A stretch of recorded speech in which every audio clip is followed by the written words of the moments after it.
What's up, guys? Good morning.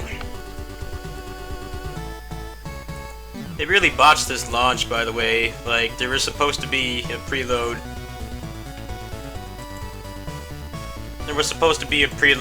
And they didn't do it. They even had like a banner advertising it, and then there was no preload. Now, for me, I have like pretty fast internet, so preloading is like usually pretty useless because by the time it like unpacks and decrypts and everything, it takes like an extra 10-20 minutes. But that really sucks for the people who don't have fast internet that were depending on it to play it right away. No, they like advertised it and everything, and then there was nothing.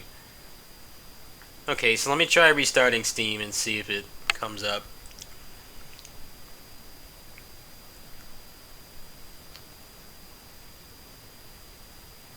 I've made the mistake of preloading things in the past, and it's taken longer than just downloading it normally.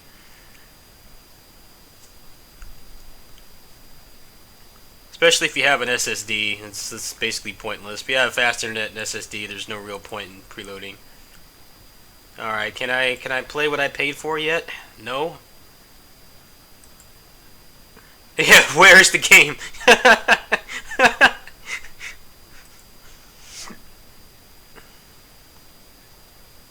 Am I gonna have to wait an extra 2 hours or what?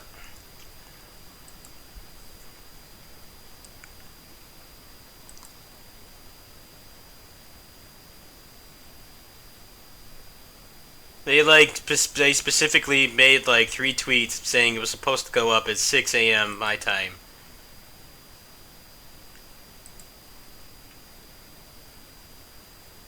Oh, are they gonna make us wait? Like, console players already have it. Yep, coming soon. This item is not yet available. That doesn't mean anything. I'm gonna put some more music on. I'm gonna have to download the game too, so...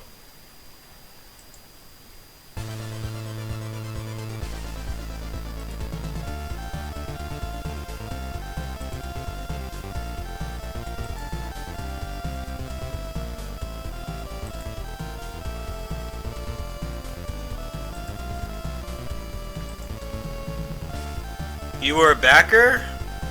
You should have gotten your copy by now, but they're locking people. I think that's kind of dumb, honestly. Like, everybody's getting it at the same time, even the backers on PC. I feel like the backers should have had it like a week ago, and then like the reviewers should have had it a couple days after that.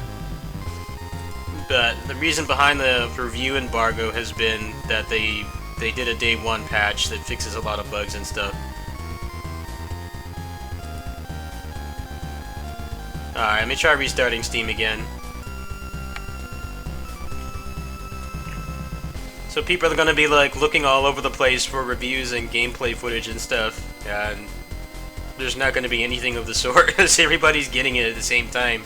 It's very weird. Normally, it's like the professional reviewers, the journalists and stuff have it. And then it's like the people like me, the content creators, and then it's everybody else. But with this, it's like the backers, the reviewers, and everybody has it at the same time.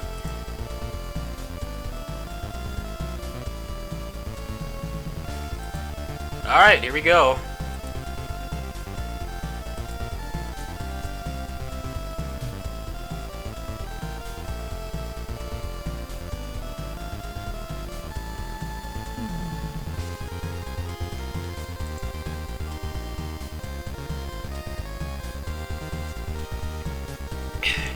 Yeah, the mom and pop stores had it like... They had it like last week. Like, I already saw like a lot of the endgame stuff, because I don't really care about spoilers.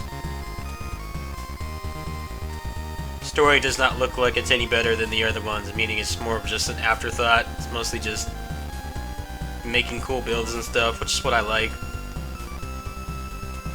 But it was also crashing a lot and the frame rate was really bad, so I can see why they had an embargo for it.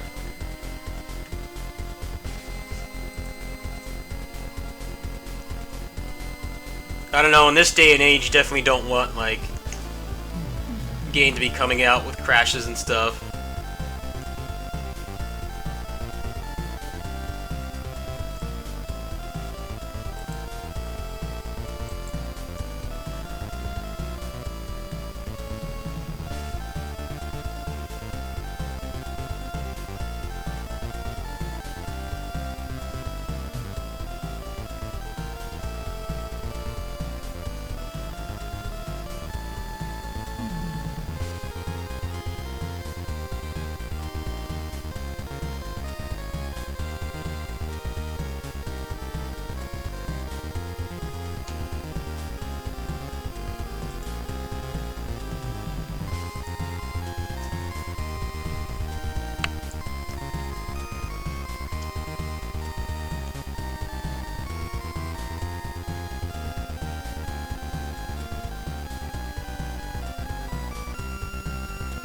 So there's some Korean mobile game port that's like it's like a beat 'em up, and apparently it has all the microtransactions removed, and that's coming out on Switch. If not in 3 hours, then tomorrow. I might actually grab the European version after I'm done with this. It actually looks pretty solid. It's like Unreal Engine 4. Seems like it's running at a pretty solid, stable 30 FPS. I might look into that. I paid off Ninja Warriors once again last night, so the only other thing I really need to buy for the channel at this point is Marvel Ultimate Alliance 3, and my next check will take care of that. I played the demo for that, and I was pleasantly surprised. The gameplay is actually pretty good. The only really bad part is the frame rate's terrible, but that's kind of standard for the Switch at this point.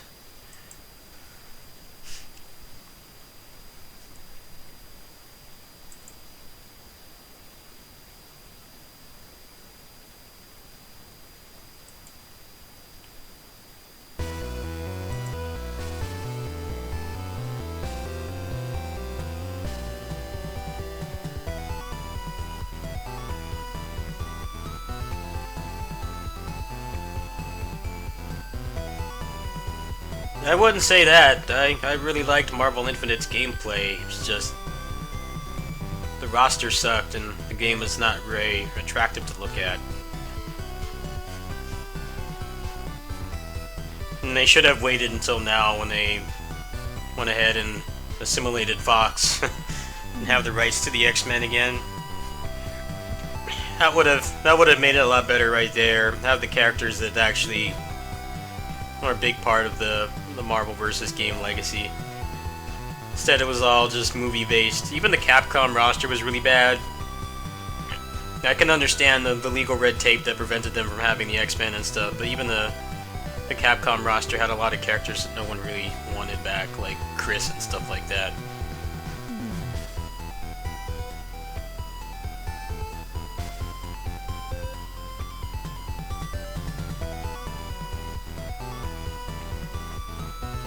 The Monster Hunter, that was one of the coolest characters that they added.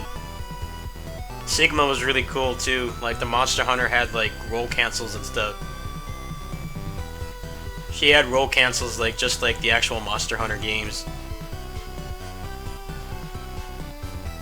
Sigma was pretty cool too.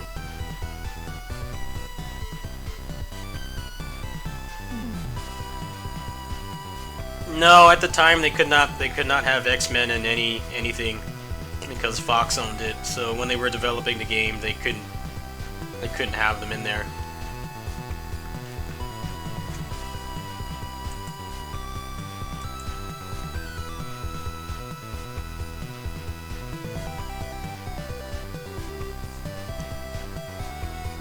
But Disney's they own like everything on the planet now, so they went ahead and bought Fox. So now it's all under the same people.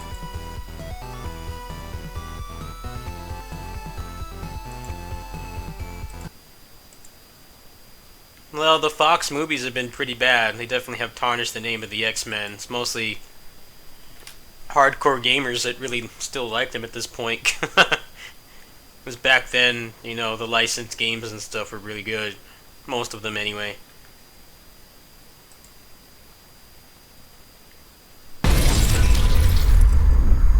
Okay, why is my stuff all going on my first monitor? This is really weird. I don't know why it's doing this.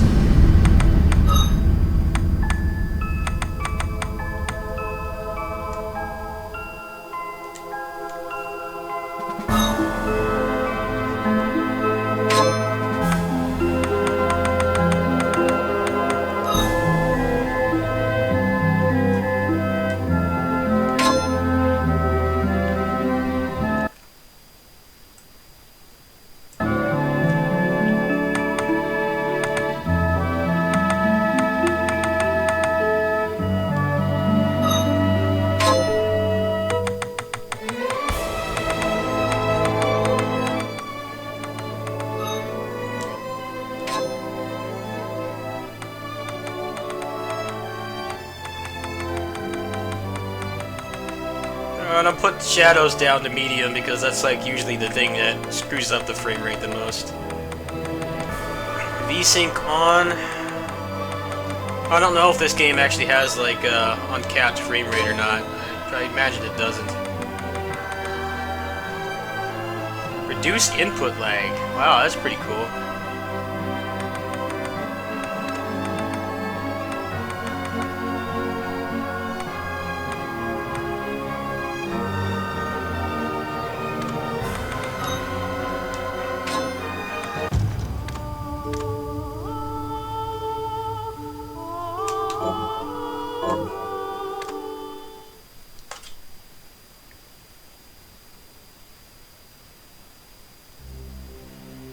The Industrial Revolution ushered in a new era that threatened to transform the values of men. No longer would spirituality be their compass.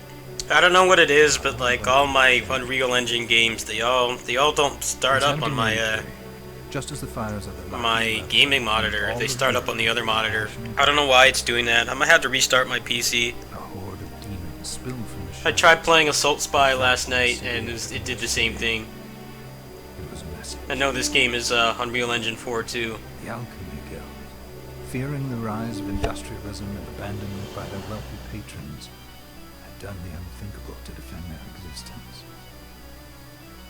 Through recondite arts, the alchemists had created shard binders, humans transplanted with crystal that attuned them to demonic power.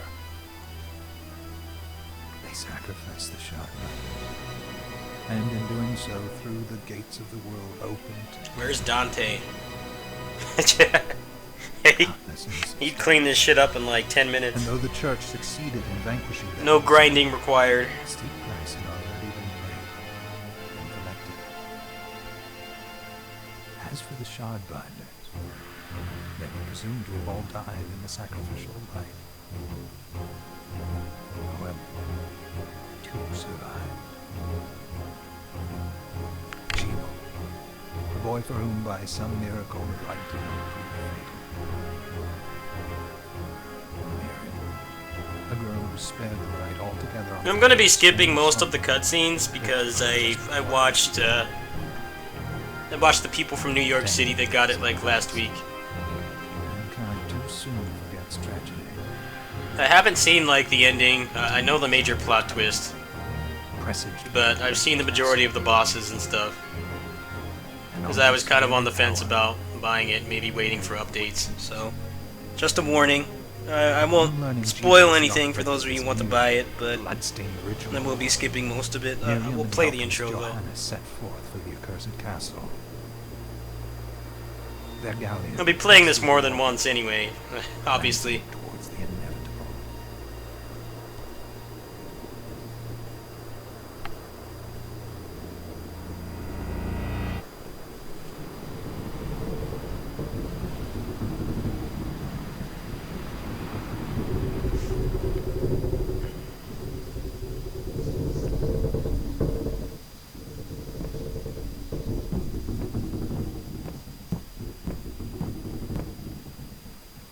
Johannes. You can't backstep cancel, can you? Oh, you can.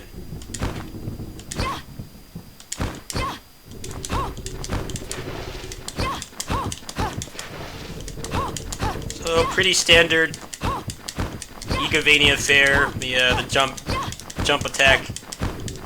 When you land, it reduces the recovery. And the boots have they have a dive kick, kind of downward one that you can use for a better hitbox.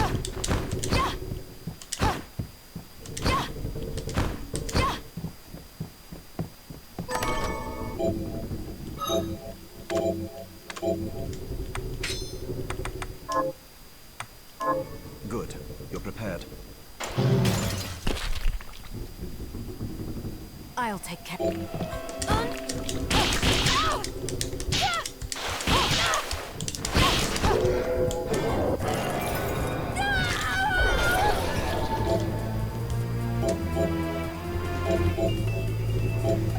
Was that a shard? I'd... The demon's power with How did they get in? the demons from the cast.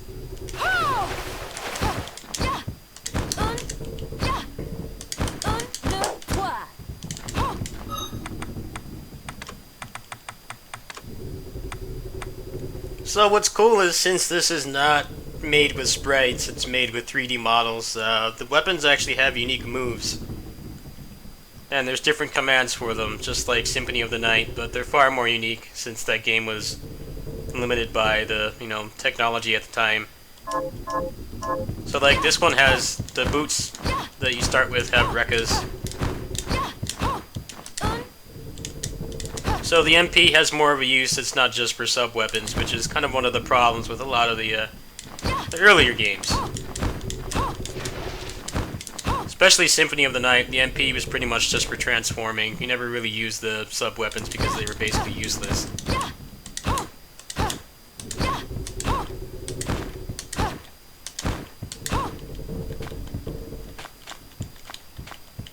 Okay, let's figure out the tech here.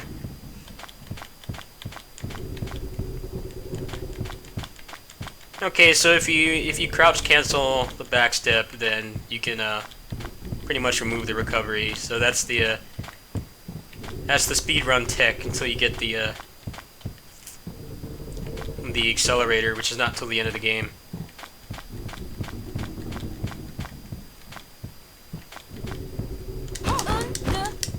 And you can also cancel into the techniques from the basic attack, which I think is pretty cool. I hadn't really seen anybody doing that in the people who got the early version.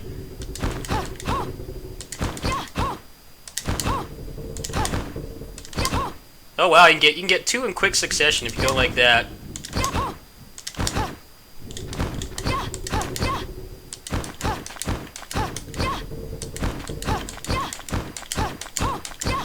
Nice. I like the tech so far. Let me, I gotta pull up my Twitch chat. Hold on.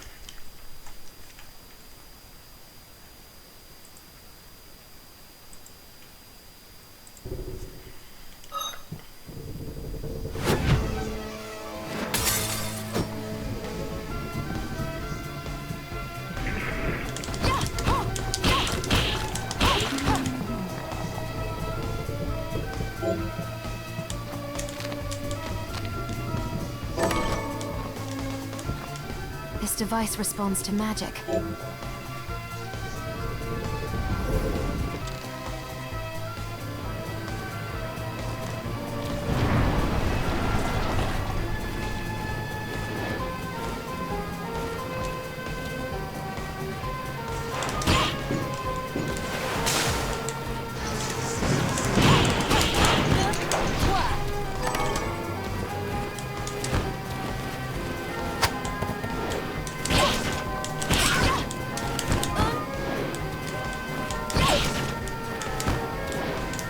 Symphony of the Night is just a game where you just have to accept that it's going to be easy. And the only way to really make it difficult is to stop using any of the stuff that actually makes it fun. And I don't really think that makes it a bad game. Some people don't like how easy it is. It's still a very fun game. It's just not something you play for a big challenge, which is fine. It is very poorly balanced, though. We still have plenty of fun playing it, it's just it's not going to be something that's very challenging.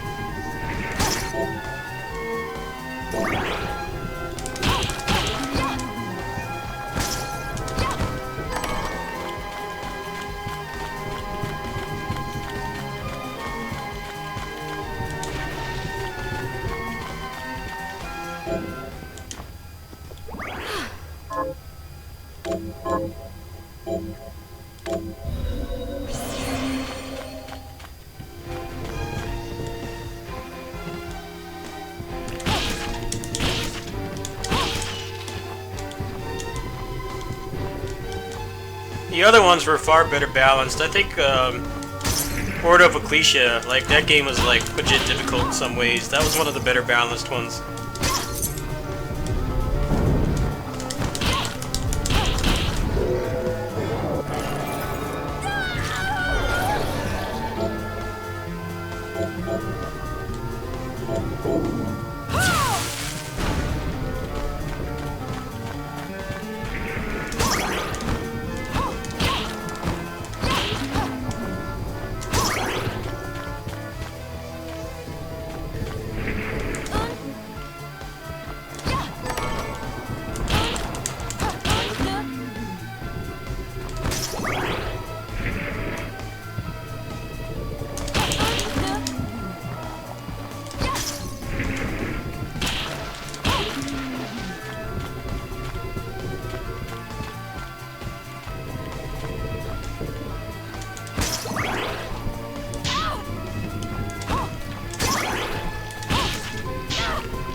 One thing I will say though is the economy in this game seems like it's really, really tight. Like I saw some guy that grinded out to level 99, he had some of the best stuff in the game, and he was still having trouble affording anything. Yeah, I'm not sure how I feel about that, because normally it's the money is kind of a commodity in these games. It's very easy to get resource, but here it's like you're always broke. So, but there also are more uses for money as well. Money quickly became useless in the other ones. Here there's all the crafting and the cooking and the shard upgrading and stuff. So I can see why they did it, but probably could use like maybe some kind of New Game Plus type thing where you can get more money. But they were also playing on the version we're not supposed to have, which was the pre-patched one. So I don't know if that got changed later on. There were lots of like crashes and random frame rate hitches and stuff, so maybe that got fixed.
So you can still do the classic 3-hit combo from the DS games, which is a jump attack, and then as soon as you land, you do another one, and then you backdash cancel.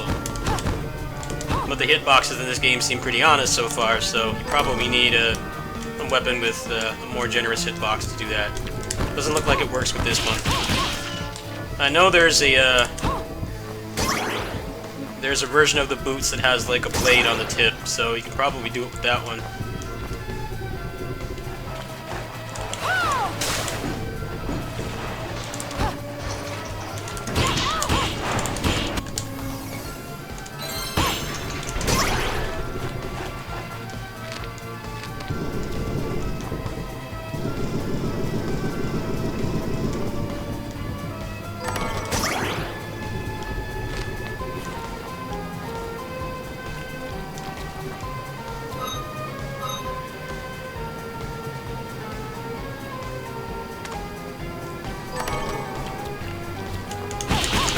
There we go.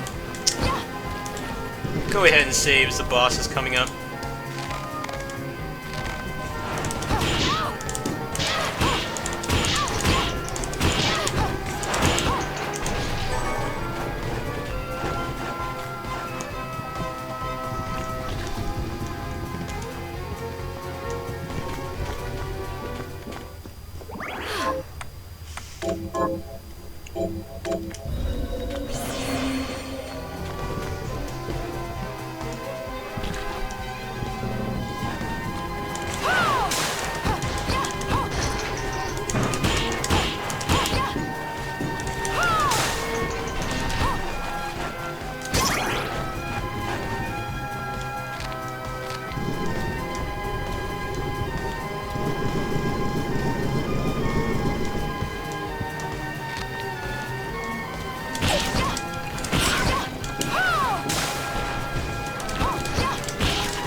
Oh, nice of them to put one here. I know the save points get really sparse later on, though. We definitely have to save often in this, because it's not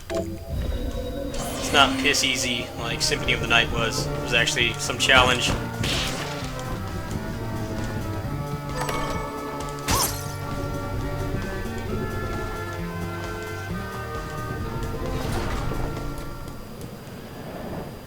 So, sleeping. Sheeple. How does it know? Johannes, and you're right, it's horrible. No! What the alchemists, what I intend to do. Join me, Mim. You're the only one who understands. What? I was the one that came to you broken. This is nonsense. Our power doesn't make us... I've given up on my humanity. Master Jeeble, we must... That's the final boss from Curse of the Moon.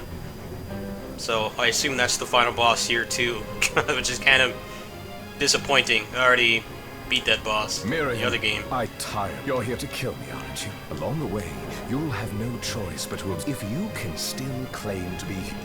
Come, Gremlin. We're leaving.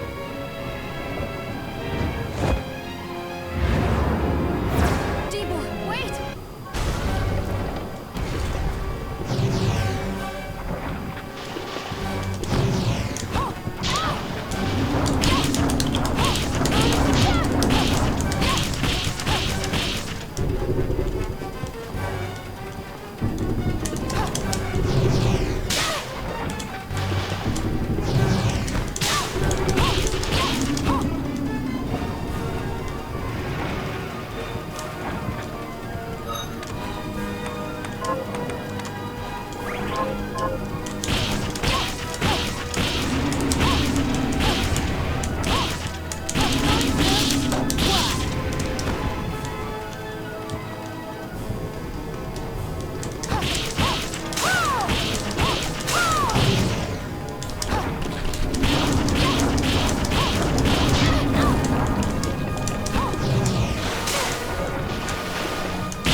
How much health? Die!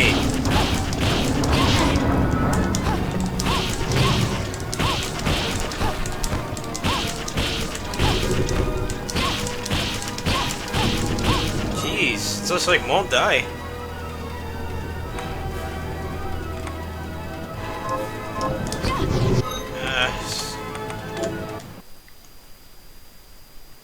I do kind of wish they had modernized things a little bit, added an actual health bar. I've always disliked that about these games, is they don't just give you a health bar. They always make you guess how much health they have. Definitely an HP sponge though. I hit it like a million times, still alive.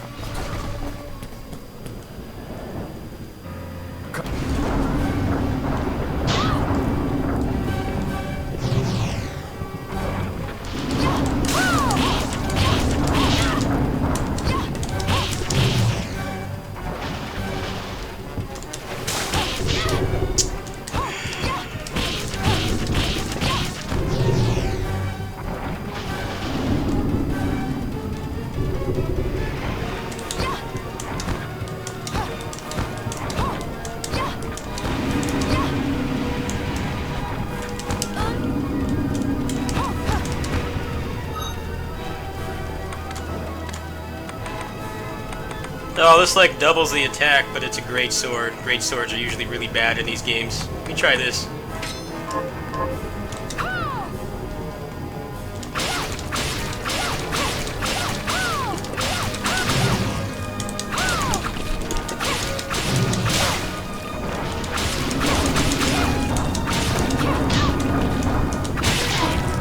This is annoying, man. How much health does this dude have?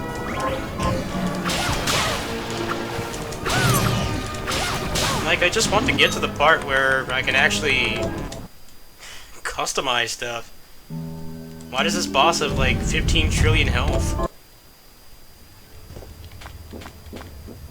The other bosses are a lot less gimmicky, for what it's worth. I've seen most of the bosses in this game.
Die anytime. I mean, you've been hit like 100 times now.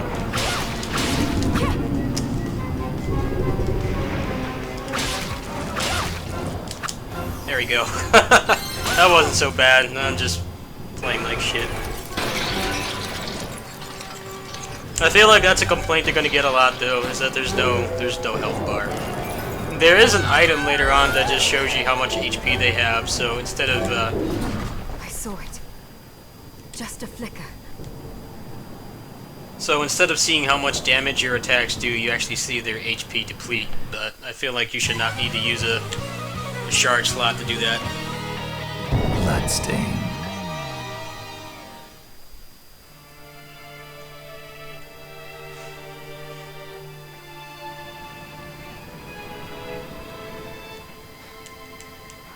They've moved faster than we hoped.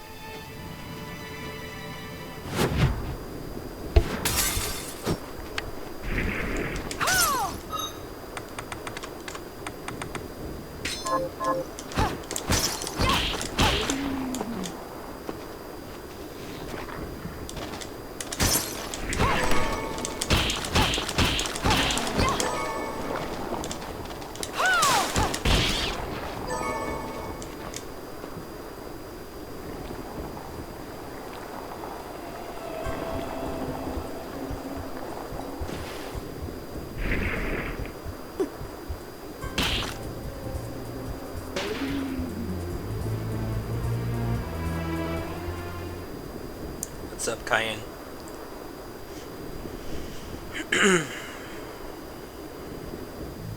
Thank you. You know who I am? I'm sorry we couldn't... So this... Yeah, and that...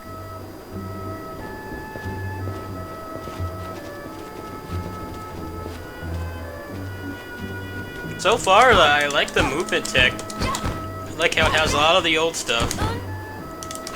And what's new is actually being able to cancel into your text. And you can even do it in the air too, if the move is aerial enabled. So there's a lot more to this game than just jump attacking, which is one of the problems with the other games. Yes. Johannes, you, Anne, and I will What? Don't be foolish. We would only get in the way. Yeah, you're right. Have you like never done an escort mission before, dude? I'll be fine, Johannes. I don't want to babysit you guys walking Let's into not waste enemies. any time. And I've done enough of that in Muso games. Thank you very much. I know you're...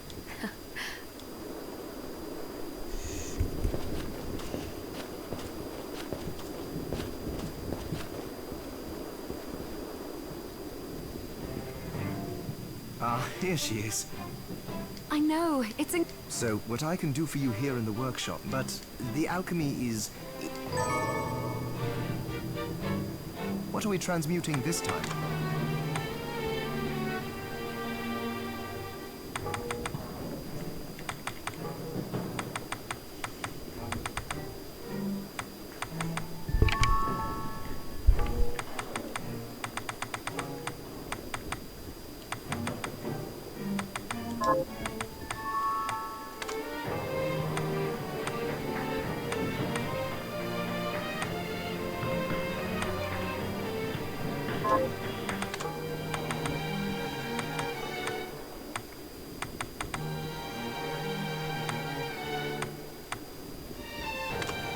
I'll go with this.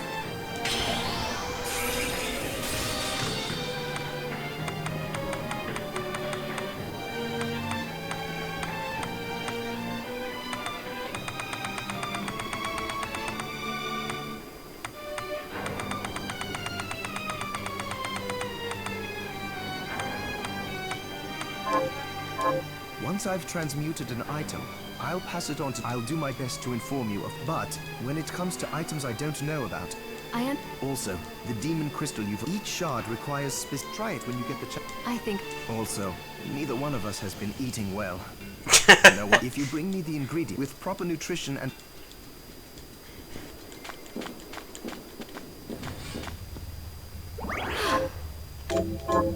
So far, this lives up to the hype, but I also did not back this game, so I was kind of just watching from afar. The rate Kickstarter is going, this is probably going to be one of the last big Miriam, campaigns that actually turned out well, instead of the game getting abandoned or being sold to Epic or just not being very good. Since this is your first time, please.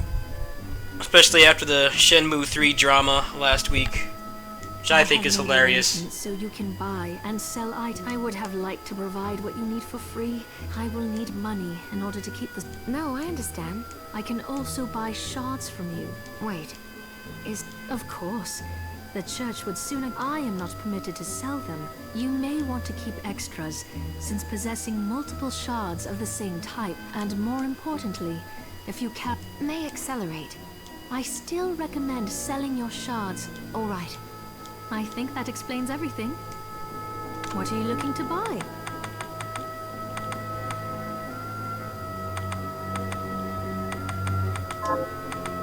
What are you looking to sell? What are you looking to buy? What are you looking to sell?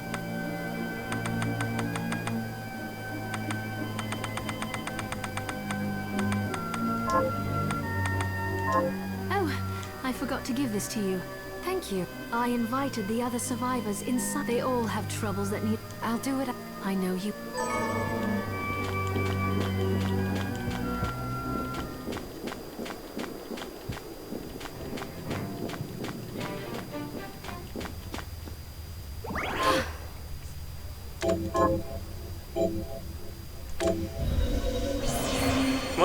what other big like Kickstarter games are still not done? Indivisible doesn't count because that was Indiegogo, but like Kickstarter in general seems to be on the way out because of people making irresponsible decisions, like either not knowing how to make a game or just not knowing how to make a good game, or selling out to Epic, getting that Epic Store money and screwing over the people who made the game possible in the first place.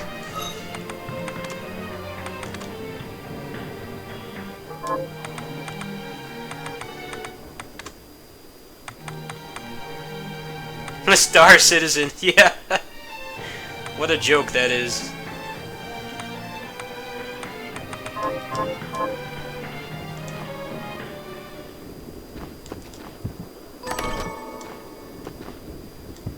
You there? It was. Where are the dead most? Here's what I've turned up on. Help. Got it. Here's what I've turned.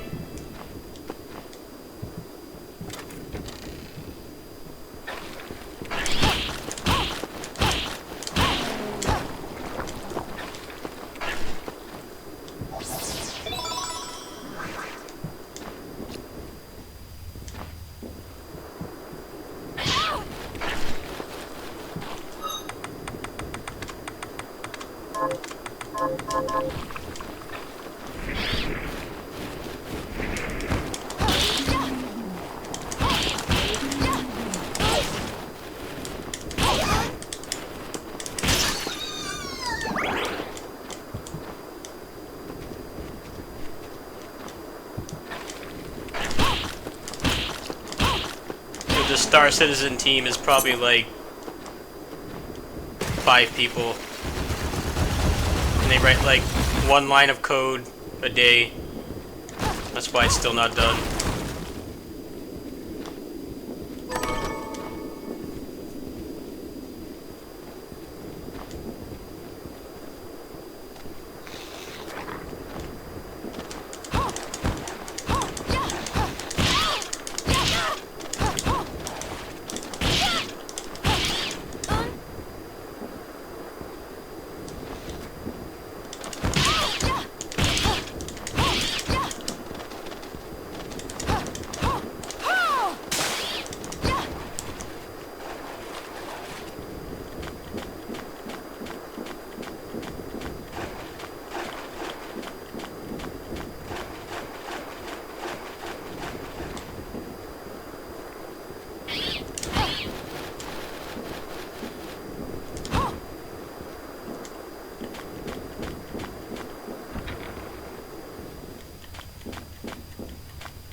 Oh, I've seen this area in the leaked footage. I can't do anything here yet.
No, the demo was like 3 years ago, right?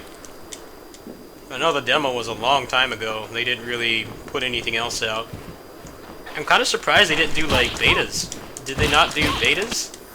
I never got to play the backer demo since I didn't back the game.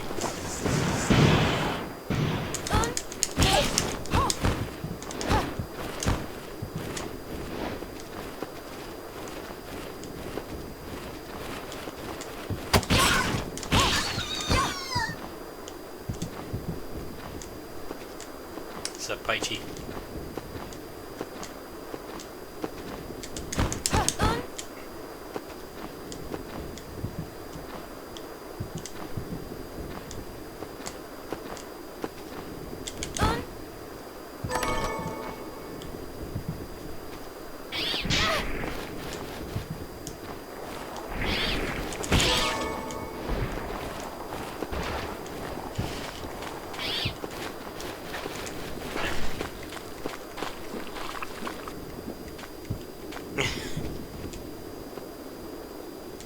That's generally the good thing to do with Kickstarter these Is it days, early, man. isn't it? So, what'll it be?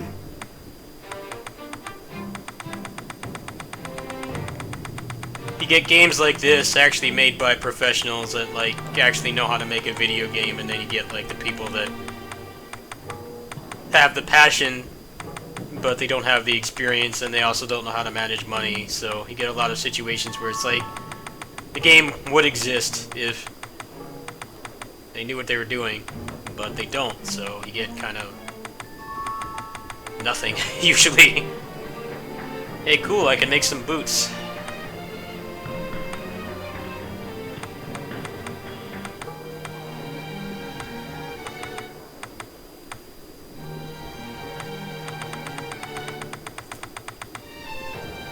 How's the game so far? I can go over the tech in a minute, like the movement tech and stuff.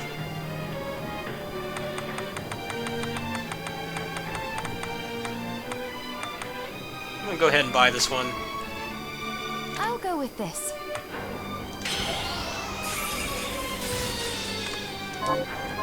Johannes. It started when the interests of the rich...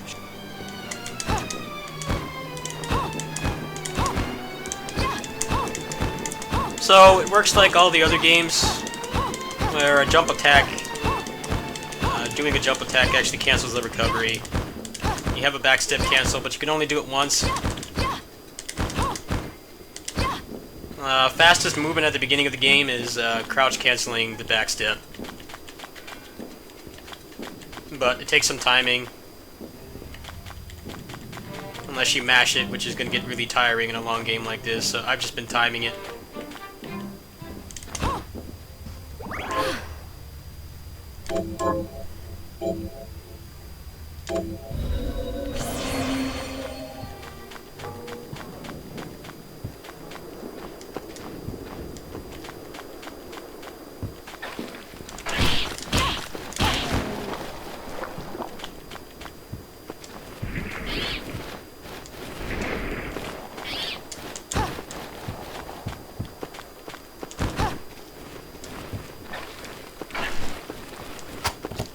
The most I'd probably do for this is New Game Plus. I used to do like Portrait of Ruin speedruns that are like not on my channel or anything when I was younger, when those games came out.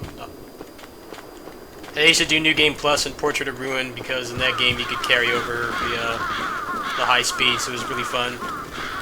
I did some on Order of Ecclesia too.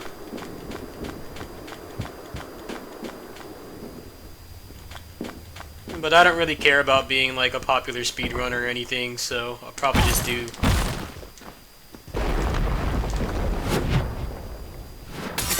New Game Plus runs.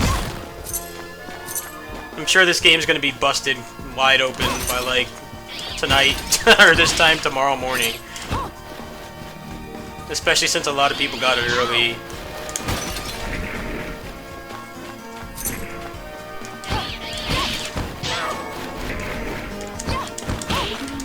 Am I aware of the randomizer? Yeah, I should try the Dawn of Sorrow one. I know that game really well. I think that one lends itself the best to being randomized because it has like more gear.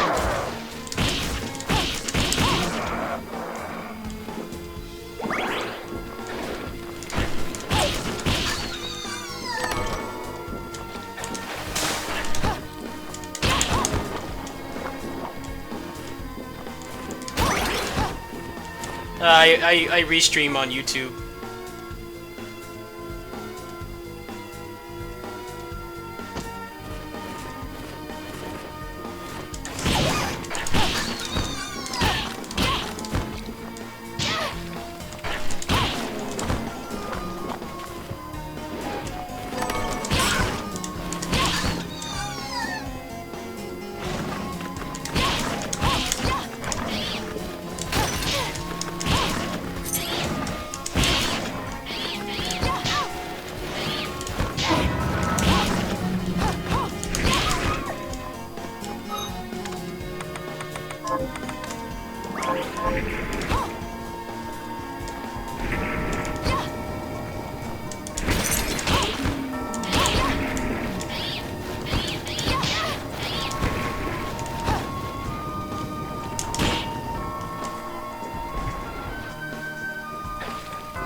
It's a single program for all three. Yeah, I heard about that. So it does all three games. Feels like Portrait of Ruin would be a pretty boring randomizer though. There's not really a lot of gear in that game. I think Dawn of Sorrow would probably be the best one because Ecclesia does not have like a connected world. Everything is all like segmented and stuff. So it seems kind of disjointed. I've seen Rom Scout play it, but that's not really the fault of the game, as of the randomizer. It's just the way the game is designed.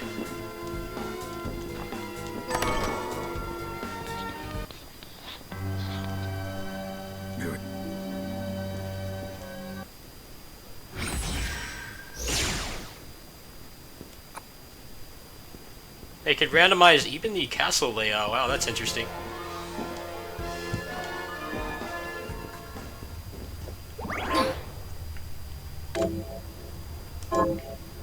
Yes, it has fighting inputs for specials, and they also can be cancelled from anything.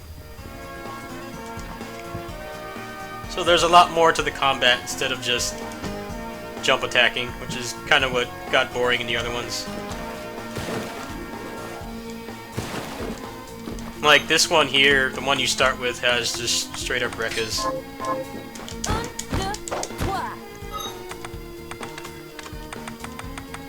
A lot of people have been using that one to get like extra distance on the jumps. Like, I don't think you can really sequence break with it, but you can get some items early.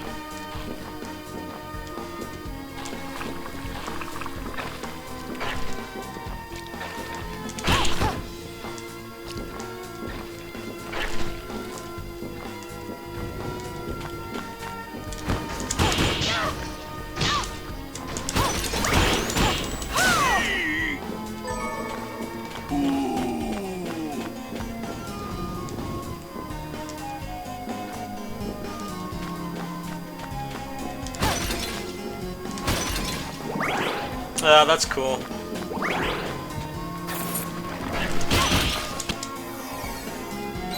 I tried Smash Brothers Ultimate. I hated that game. The controls were awful. I tried playing Ryu and he had like 50 moves mapped to one button. I hated it. I returned that shit. I played it for like 2 hours and gave up on it. But it's like all people play here. They don't play real fighting games here, so I thought maybe I'd make some friends or something playing it, but I couldn't do it.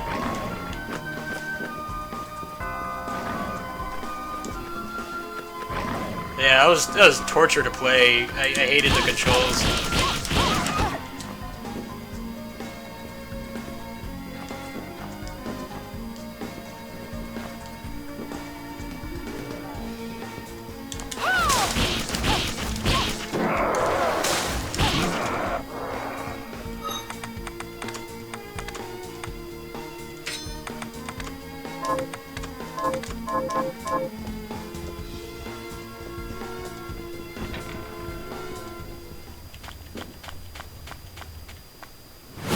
Eunice, for what it's worth, actually has a very good tutorial.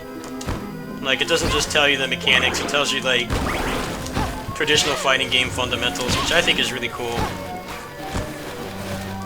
Because fighting games in general is basically just learning the fundamentals once, and then you can apply that to, like, basically anything.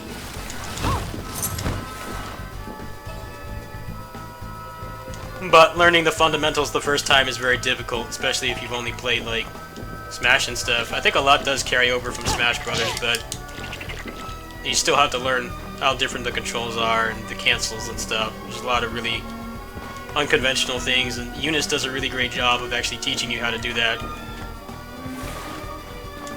Lots of fighting games out there have really garbage tutorials, which is why they're very hard to pick up.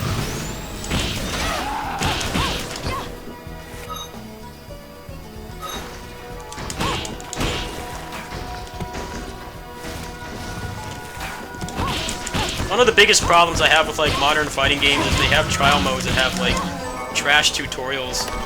They have like combos that don't make sense, or they're not practical, so it's like you would never actually do them in a match. But to the untrained person, like, they seem like they would be practical combos. They very rarely are. Skullgirls is really the only one I could think of that had actual practical combos that you would actually do in a real match. Like, doing those was actually worth your time. It wasn't just for bragging rights.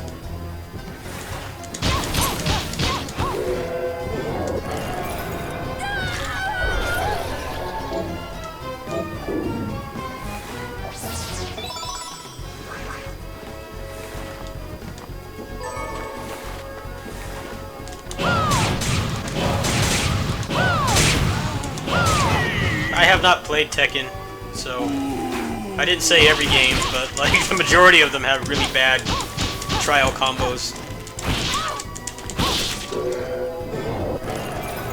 Good example is Dragon Ball Fighters. Like most of those combos you would never do in a real match because they're very unoptimized or impractical, or they use too many resources. Those combos don't really teach you anything.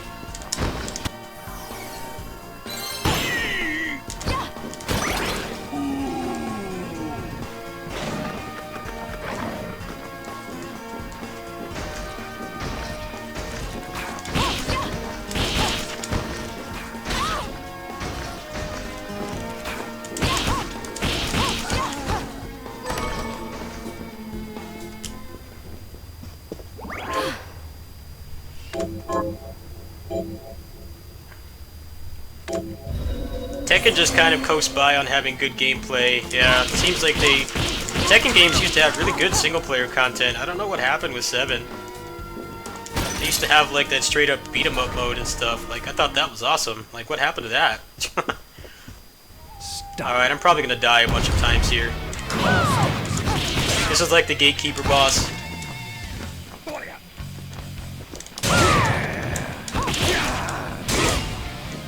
Let's go ahead and reset that.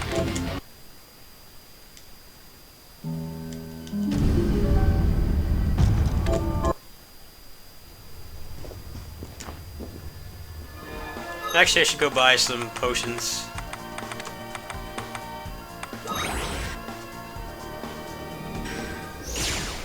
Oh wait, I didn't unlock a teleporter. Never mind.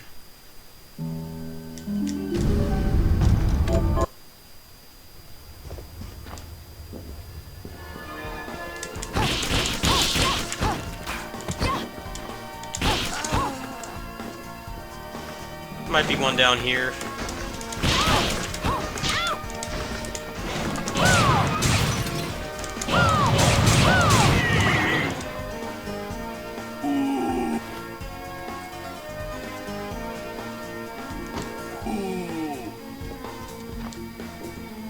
Ah, there we go. Perfect.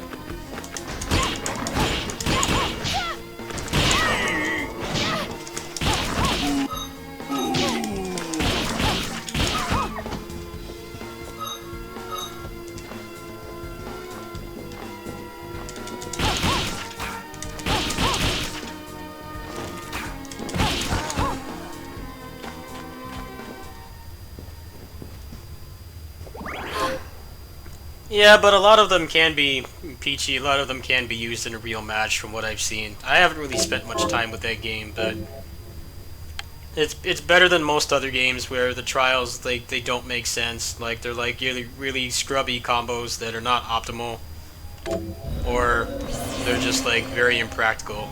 That's usually the way it goes. And to like the new player, that's like the first experience they have with like actually trying to learn a combo system and stuff, so it's not a good look. Here's what I've... Good work.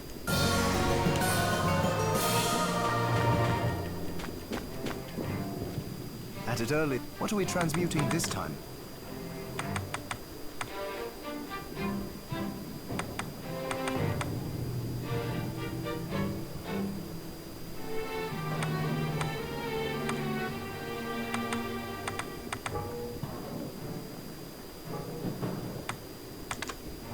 I'll go with this. Ooh, I like it.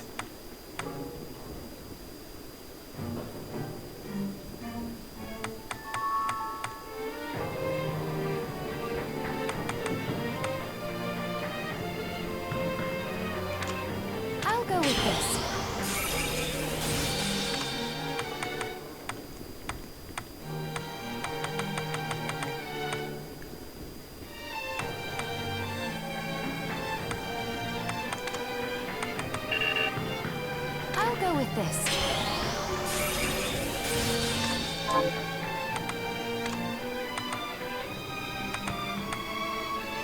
go with this.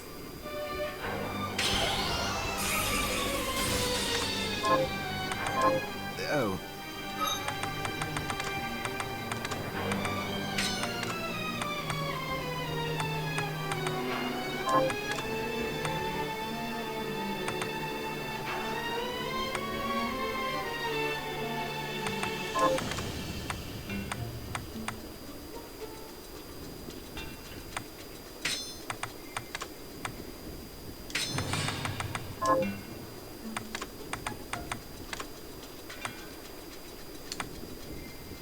Oh, I think I upgraded the wrong one. Might have It's to good reset. What are we transmuting this time? Oh, I can't upgrade that one. Never mind. Come back in.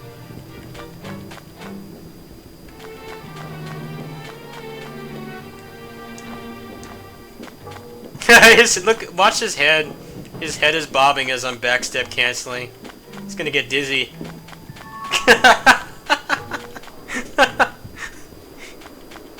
That's a nice attention to detail. I have something new. What are you looking to buy?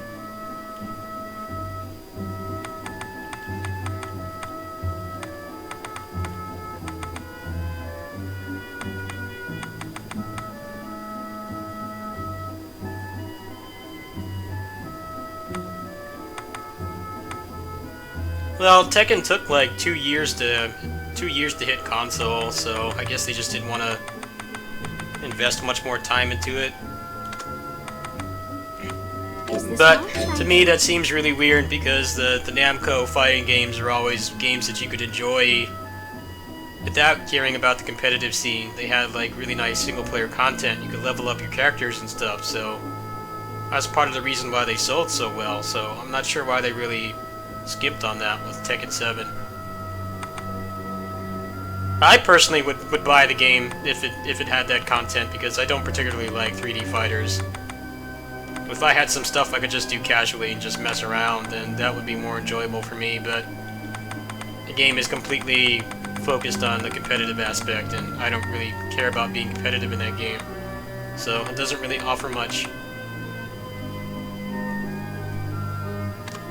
Is this right? Then we have a deal.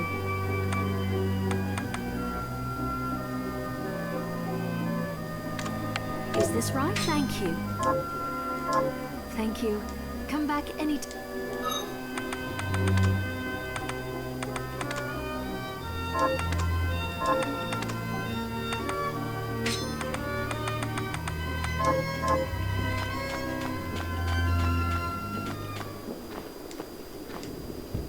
Got any tub? Here's what I've turned up on the monsters. Help. Got any tub? Here's what I've turned. Help my neck. Have you learned? Here's what I've turned up on. Help.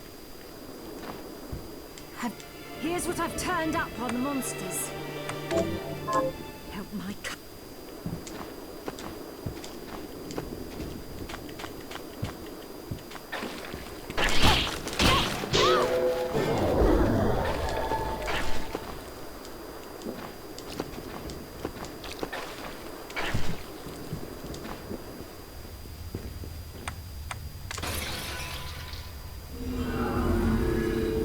What is in the enhanced version of Redeemer? I was kind of looking at that game, but I wasn't really sure if it was something for me, or they like improving the mechanics, or what.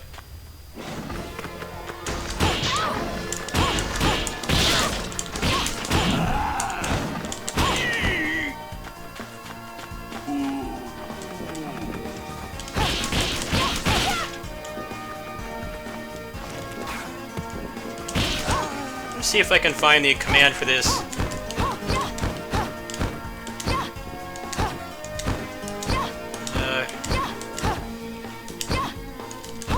I don't know what the command for this is. It doesn't seem like it has one.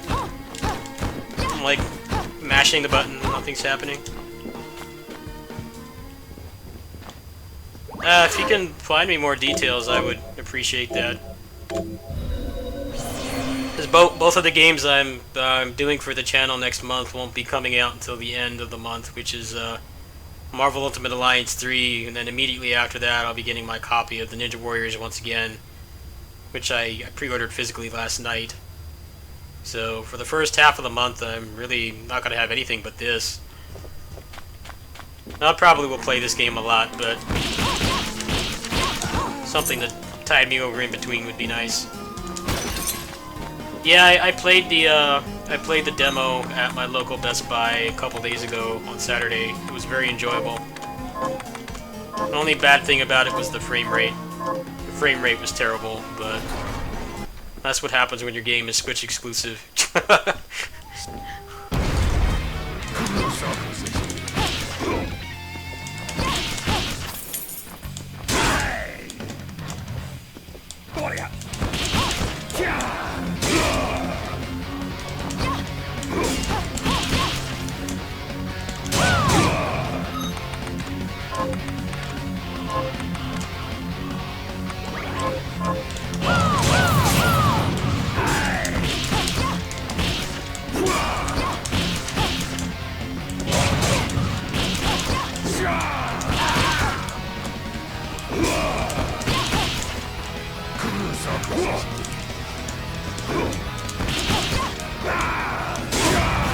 Dude, this guy's Helmbreaker has like the most generous hitbox.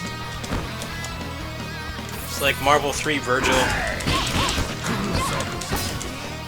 Oh, that was sick! Nice! Dude, I don't mind losing to that. He straight up did a parry and punished me. I can already tell in the speedrun this is going to be probably the first reset point, unless they find some way to skip him.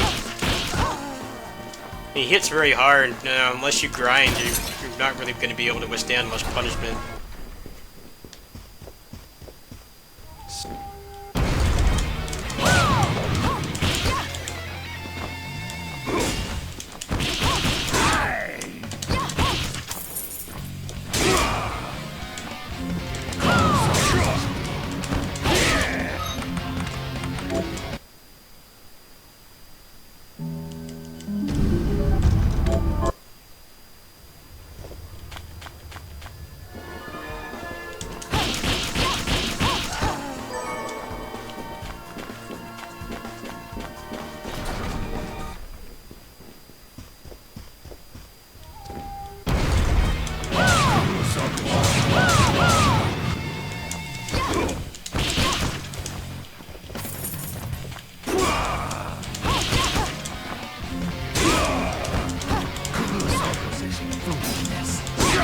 That's so awesome.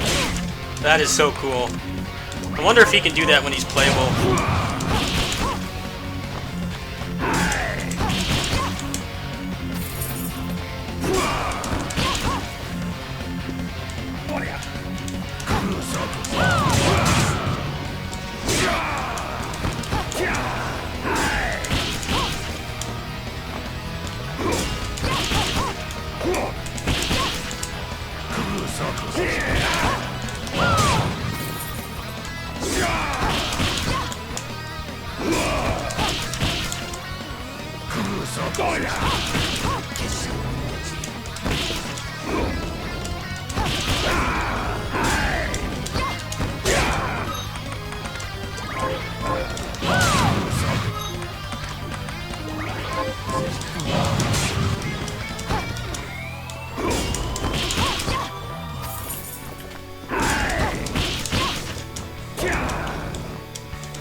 Foolishness.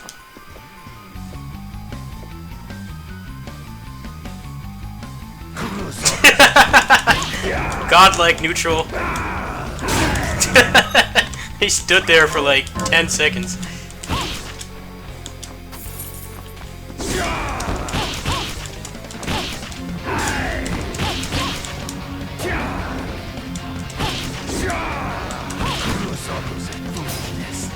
Nice.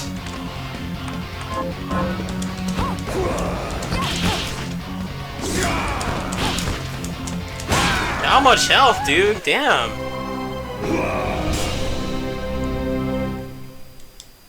Kinda like not liking how much health they have. I hit him like 100 times and he didn't die. Does it support ultra-wide monitors?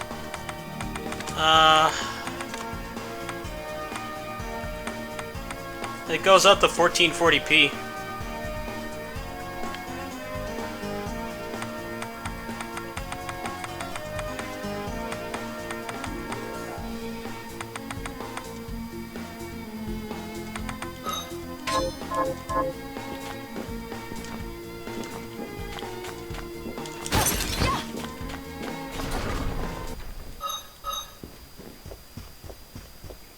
Stop.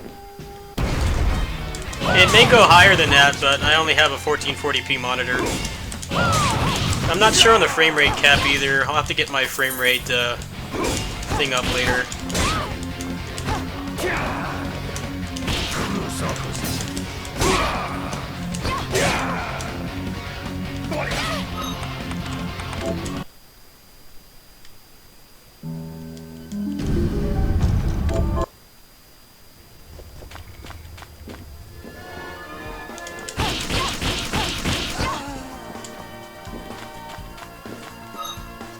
I could probably grab another level. Why not?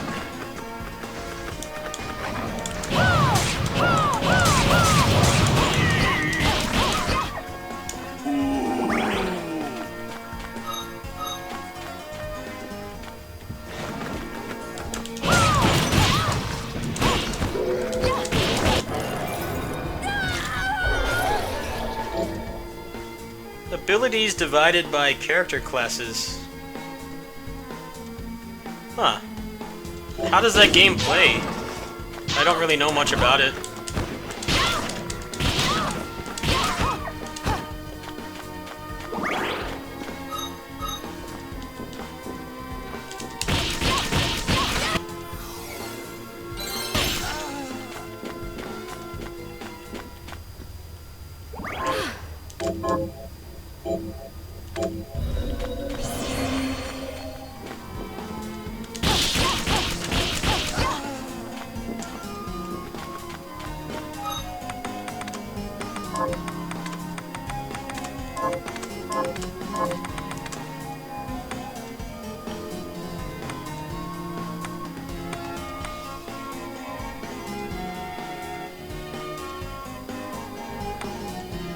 That's pretty common.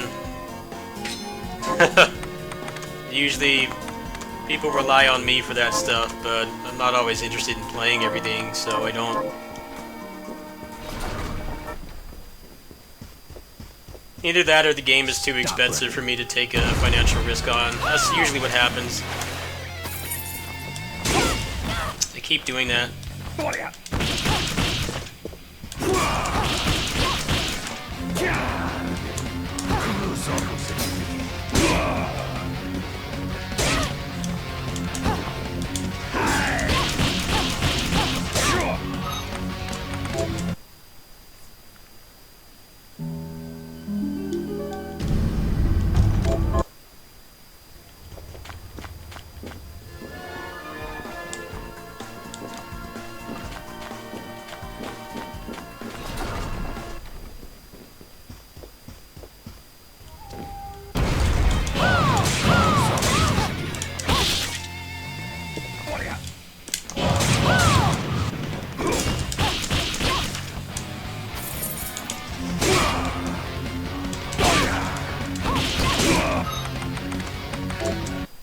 This is annoying, man. Why does he have so much health?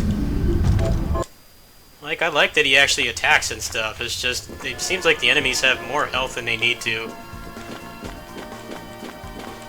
Like, if I hit him 50 times, he should die, period. He should not still be alive. Especially when I have, like, optimized gear.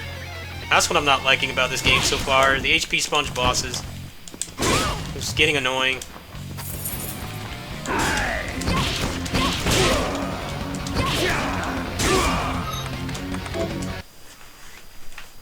Even the first boss took felt like 60 attacks to die.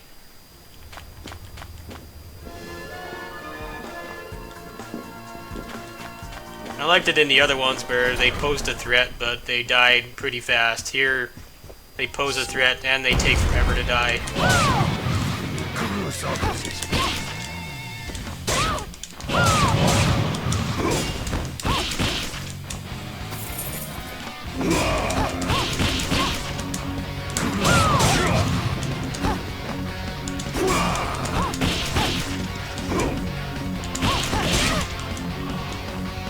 I like how the backstep does not clear his attacks because he has such a massive hitbox on everything.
You could die anytime, dude. I mean, you've been hit like how many times now? Freaking all this stuff has like a ridiculous hitbox. Even when I backstep cancel, I still get hit by it. And, like, I get that they want the game to be like more balanced and stuff, but why do they need to have so much health? Let me go ahead and try this. Maybe this will kill him faster. I like that the game's not piss easy, but I really don't like HP sponge bosses that have like 3 moves and take forever to die. I've never really been a fan of that.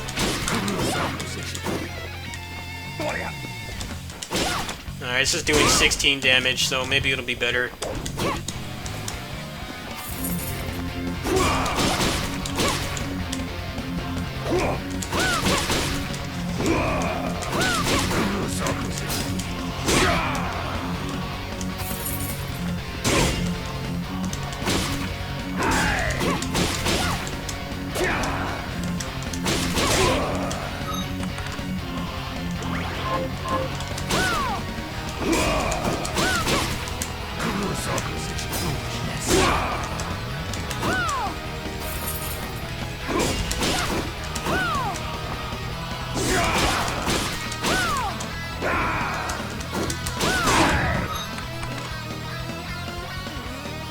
Yeah, but that one I'm using does not have it. This is fucking pissing me off, man. Why does the second boss have like 1 trillion HP? It's like starting to get old. If I hit the dude 50 times, he should be dead, period.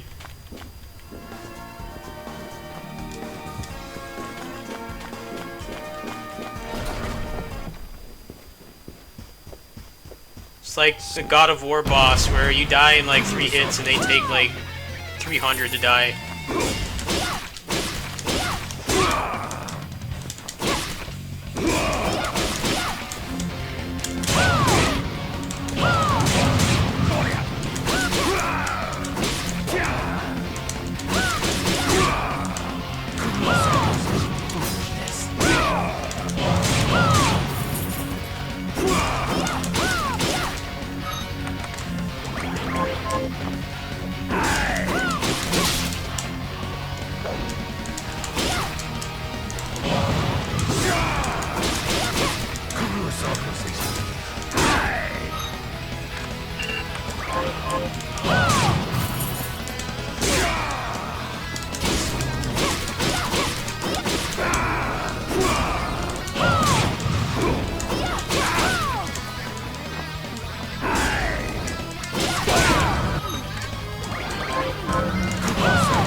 Ah, fuck, I went the wrong way.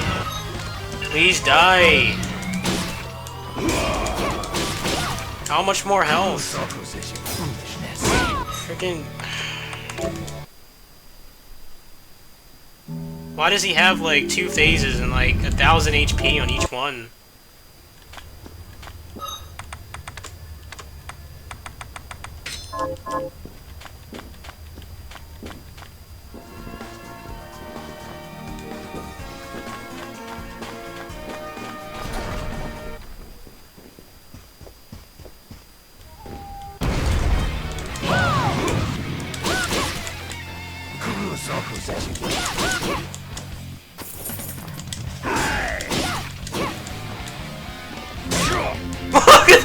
What was that hitbox?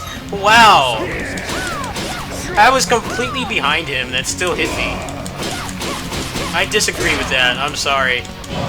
I know it's my fault I'm losing, but that did not feel like my fault.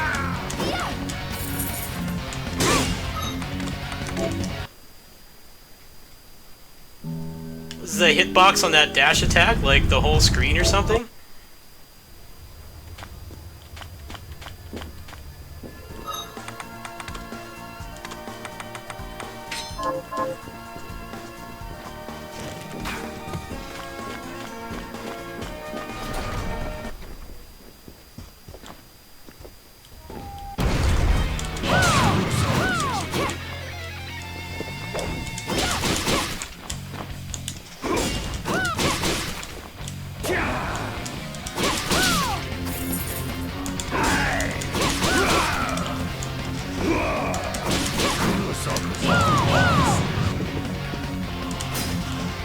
You can't hit him low while he does that, I guess.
There we go. Nice fight. Cease this at once, Zangetsu. How many times do I have to tell you? Our enemies are the deep... And I say, what is the difference? Colonel! The alchemists were the gunmen, the shardbinders the gun. All must be dismantled.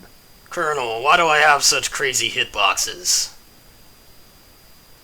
In the case of the alchemists, you are right. They coveted the powers of hell and must pay for it. But Miriam is not like... Really? You forget how And do I look as weak? I was bored with her anyway. Do your job, Zangetsu. And I will. But you listen to me, Shardbinder.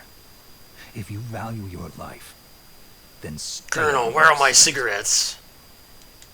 You can hold me to my word, Dominique.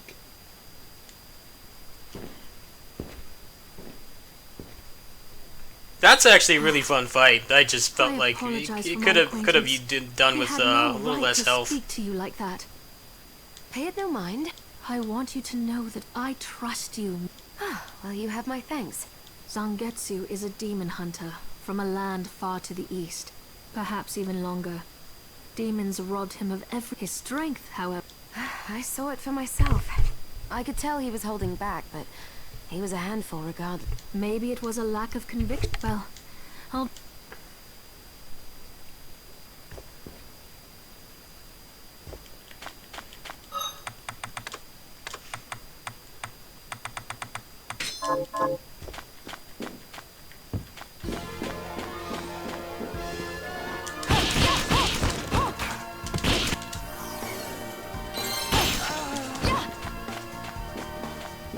Yeah, some of those hitboxes are pretty suspect. Like even a full backstep cancel would not clear his attacks. But I think he's like one of the only humanoid bosses in the game, so that won't be a problem later on.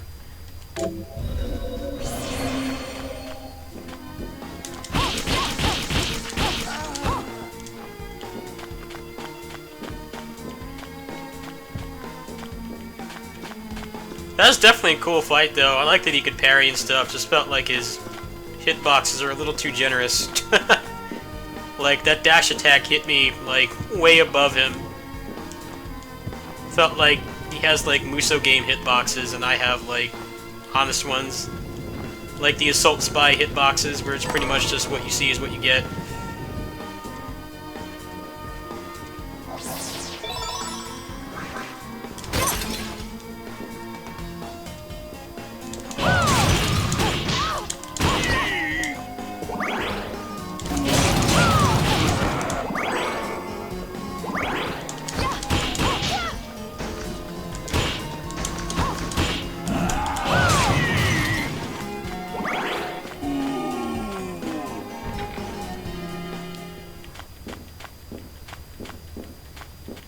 Oh, for sure. Yeah, I'm definitely excited to play as him.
Arise, myself and my shadow!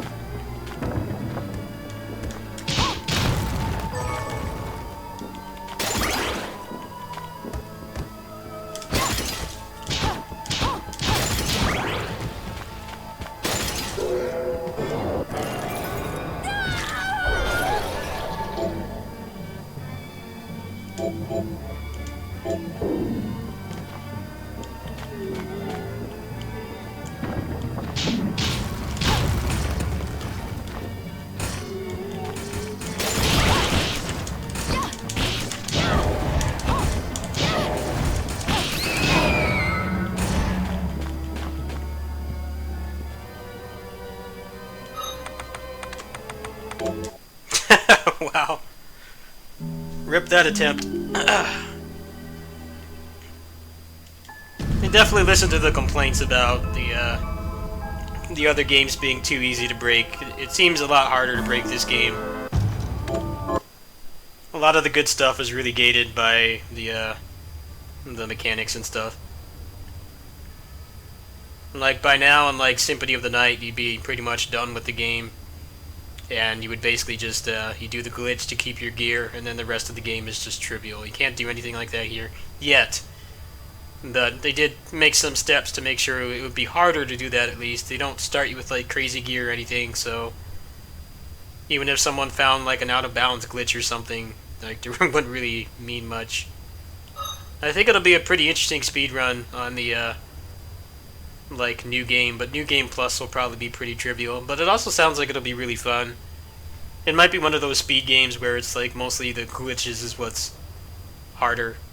Like, New Game Plus hard or something would probably still be pretty difficult, but mostly just due to glitches, because you carry everything over, even your level. So it's not like some of the other games where you have, like, nothing. you pretty much just start with your weapons and stuff. You carry over your level. The only thing that doesn't carry over from what I saw from that guy that got it early was just the stuff that like directly gives you more accessibility and stuff.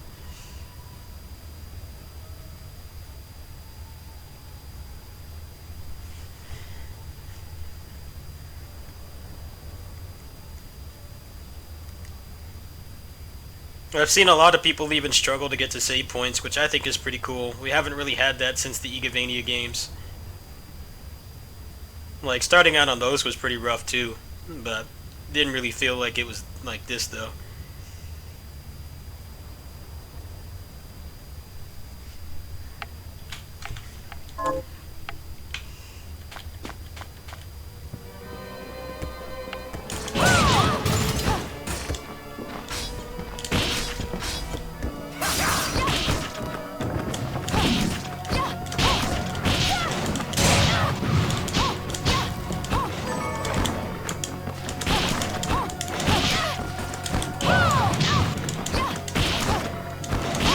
Dude, fuck this thing. It won't die. Back in.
Hey, what's up, Macaw? How are you?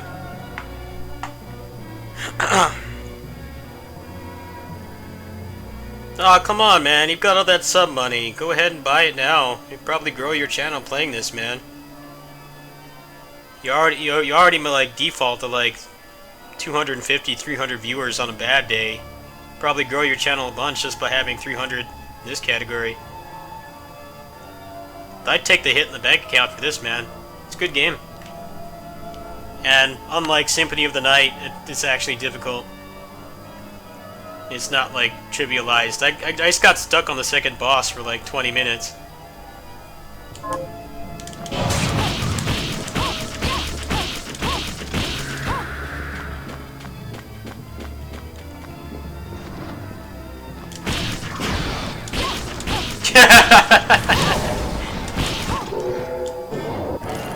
I don't know, man. Some of the stuff McCall plays, even I can't stomach.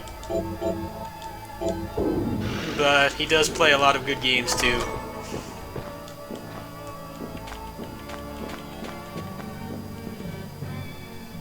A demon!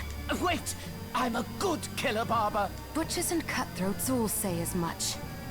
I'm not a cutthroat. I've never cut anyone. Well, I have, but this is... Then why not cast... Cast them aside? If I could take them off, I wouldn't be cursed. Duh. The name's Todd. And the only way my curse will be lifted is if I barber my way through 666.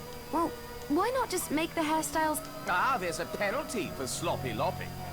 If I don't give my patrons good haircuts... You have the... Yes, quite literally, yes. That is not an... No, not cut you, cut it. I really... So... A shame.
Yeah, McCall, this game is like actually legit difficult. The only way to really trivialize it from what I've seen is just like grinding or doing New Game Plus. But on the first playthrough when you have nothing, it's actually a pretty formidable challenge.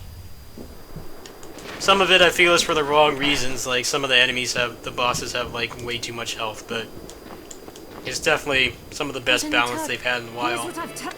Good work.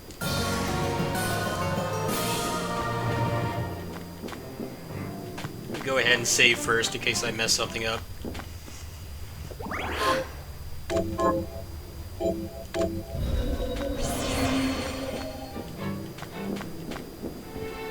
At it early this morning, I see. So, what'll it be?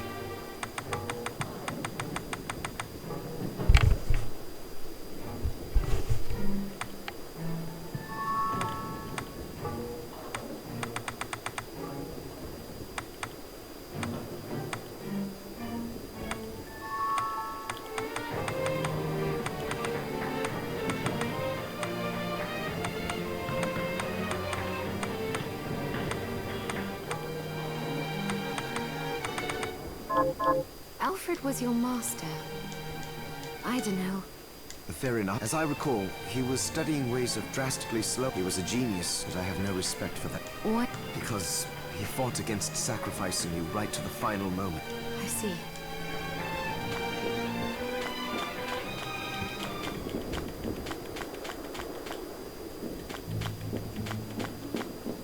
Have anything you would like me to buy back? What are you looking to buy?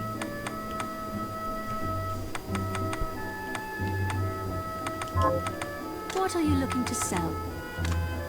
Is this right? Many thanks. What are you looking to buy? Is this many thanks?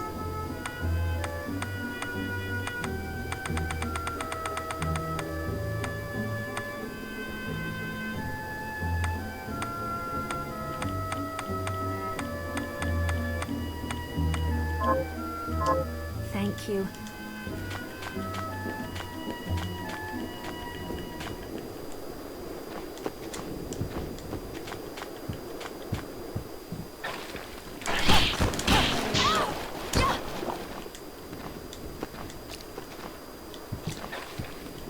Hold on, I need to answer a Discord message.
Okay, so I've got some people asking about the mechanics and stuff, and I've already found things that I didn't really see other people doing, so I think I'm gonna get to the next save point, and then I'm gonna cut the stream and make that video for people so that people can pass it around.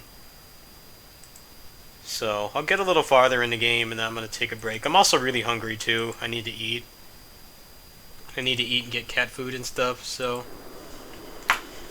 let's see if I can probably make it to the next save point, and then I'll take a break and then come back after I do errands and stuff. I've been up since like 4:30 in the morning because I couldn't sleep, and I figured it didn't really make much sense to go back to bed if I was just gonna wake up to play this again.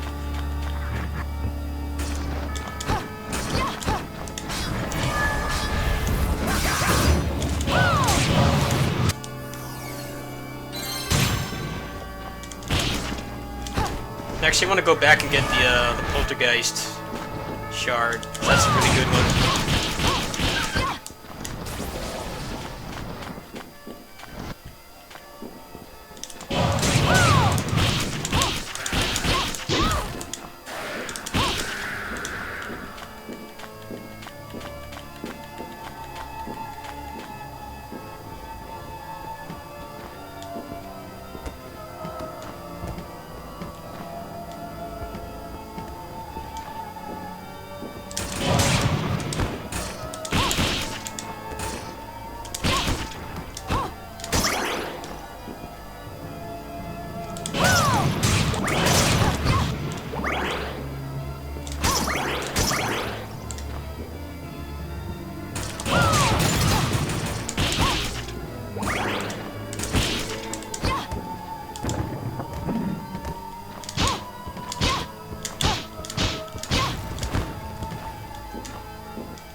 Wow, it's just like not wanting to drop. Do I already have it?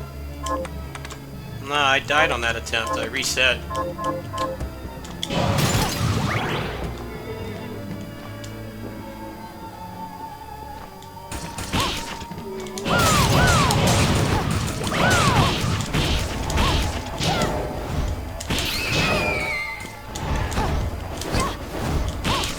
How much health? Jeez, die.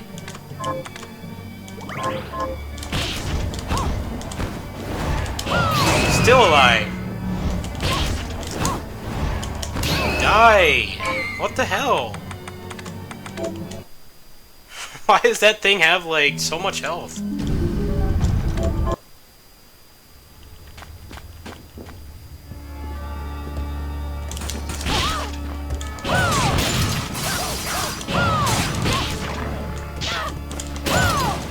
These things are annoying. I hate the small hurt box they have.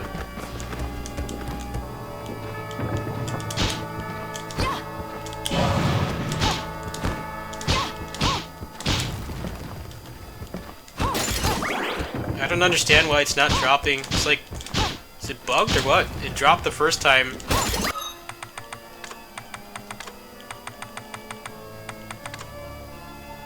No, it must be a low chance.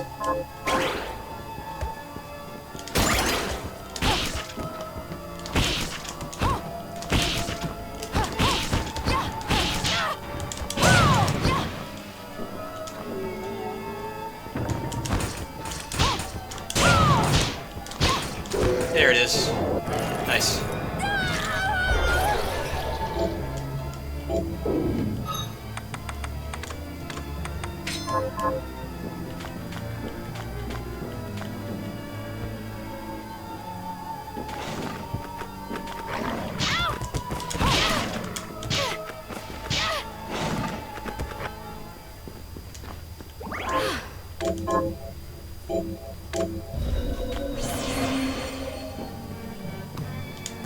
Arise, myself and my shadow!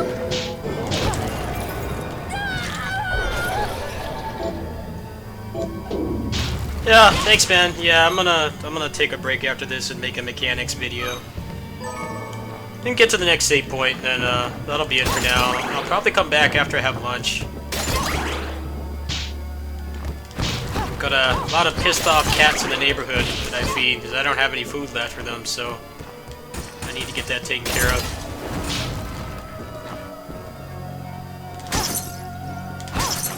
Arise, myself and my shadow!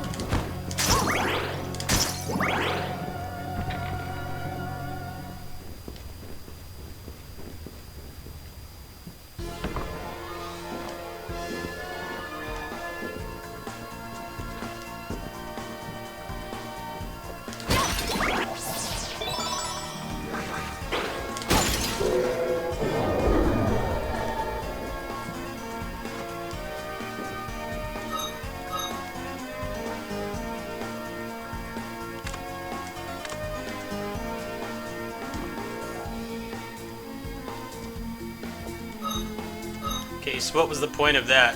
I don't think that actually really accomplished anything.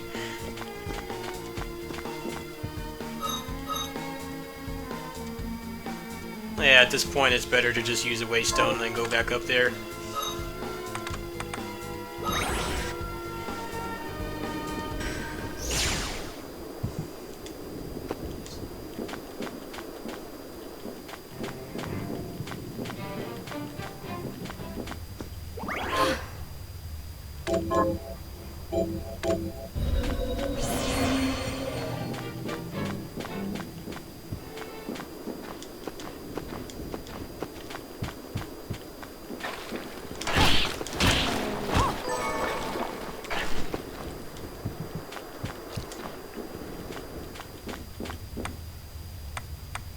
I might actually buy this again on the Switch. I'm really enjoying it, but 30 FPS is kind of a deal breaker for me.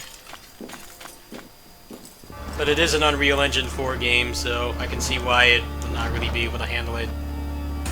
Feels like they could have done like sub-native resolution or something to get it running at 60. I don't know if that would have helped. Maybe that's something they'll look into later on. Probably be fine. Probably look fine at 540p, 60. I think most people would accept that kind of sacrifice.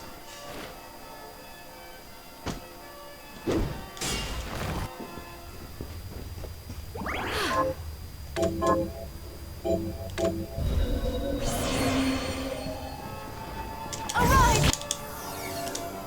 Myself and my shadow!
there was actually someone in one of the early streams was one of the backers, and they said that one of their cats had passed away, and instead of because one of the backer things you could do if you gave them a certain amount of money is you could put yourself in the game, like this guy right here is someone who backed the game, but that person decided to put the cat in the game because he or she passed away. I actually saw it earlier. It's pretty early in the game. Like, I wish I could have done that. I would have put, like, Boogie in there or something.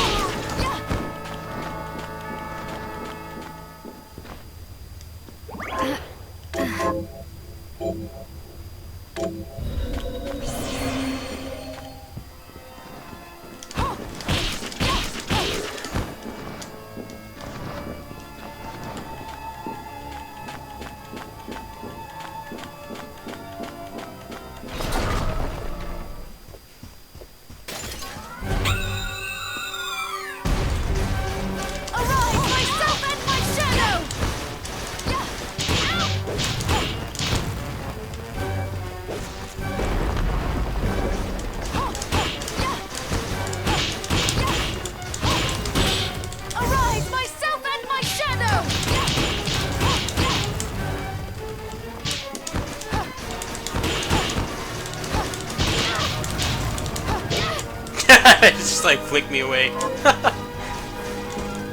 That's cool.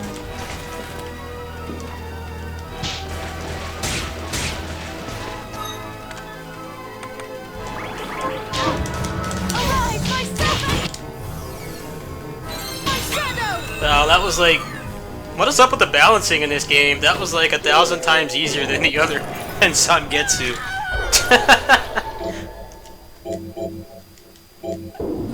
That is some odd balancing. The second boss is like this massive gatekeeper, and then the third boss is just a complete pushover. That boss seemed to have a more, like, normal amount of health.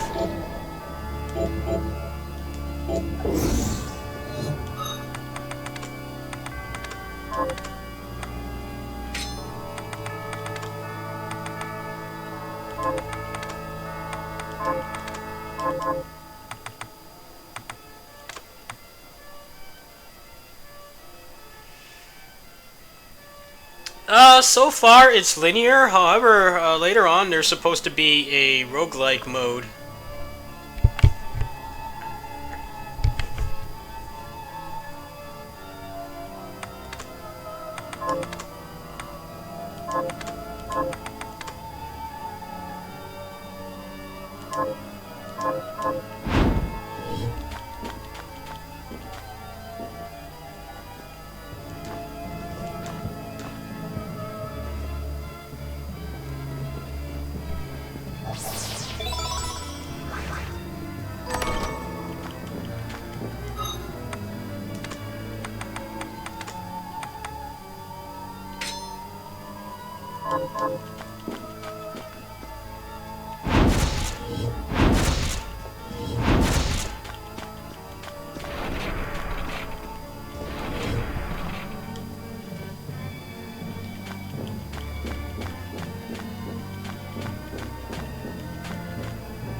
Yeah, so far I like this game. The only things I really don't like about it is some of the bosses have like way too much health, and the economy is really tight. And I guess that was done to facilitate there being more actual uses for it, because in the other like DS-Manias and stuff, the money quickly became useless. But from what I've seen from somebody who had like a maxed out file, I watched like the majority of the game before it came out. Like, you're always broke in this game. I understand it's hard to find a balance. Like, normally it's usually those two extremes. It's either you're always broke or you're swimming in money and there's nothing to use it on. But it feels like they could increase the economy a little bit more, and that would allow people who aren't really good at action games to get farther too. But right now you're always broke, and it can be pretty frustrating. Like, this guy had like he had like one of the best weapons in the game. He was level 99. He had a bunch of stuff maxed out, and he was still broke. I don't really think it should be that way. I think at the very least, by the time that you get to the end of the game, you should have access to a lot of money.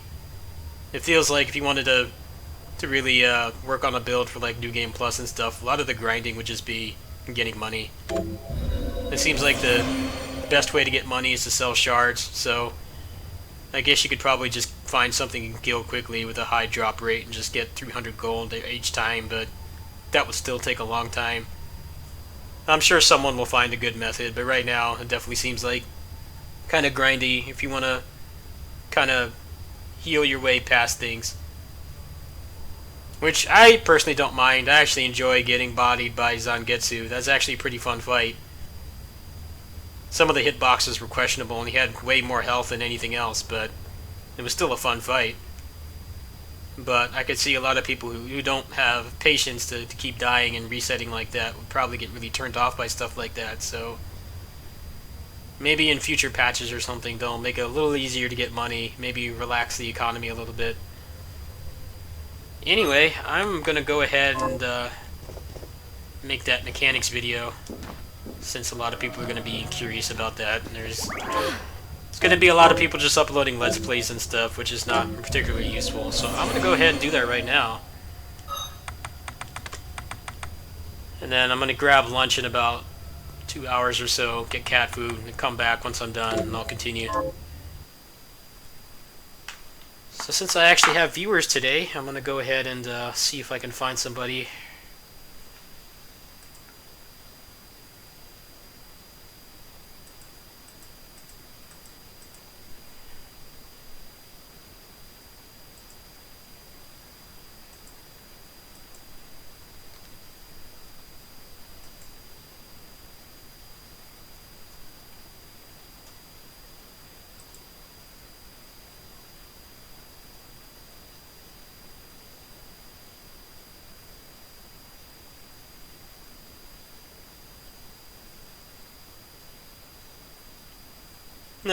For what it's worth, the PC port has been fine too. There haven't really been any problems with it.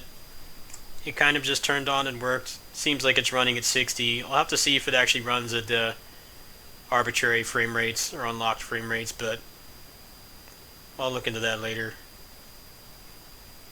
Okay, so since I mostly follow niche gamers, the only thing that's on right now is Bloodstained, so I just need to choose somebody to host.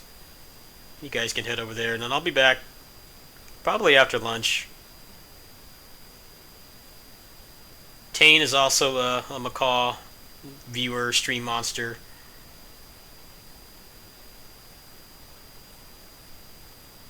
I'm going to go ahead and host VB. He does a lot of the Igavanias, the DS ones. He does Aria of Sorrow as well. I think that's a good place to send you guys. So I will be back after lunch. Follow if you want. I'll probably post it in your stream call when I'm back on. See you guys maybe like 2-3 hours. Probably more like 3 hours.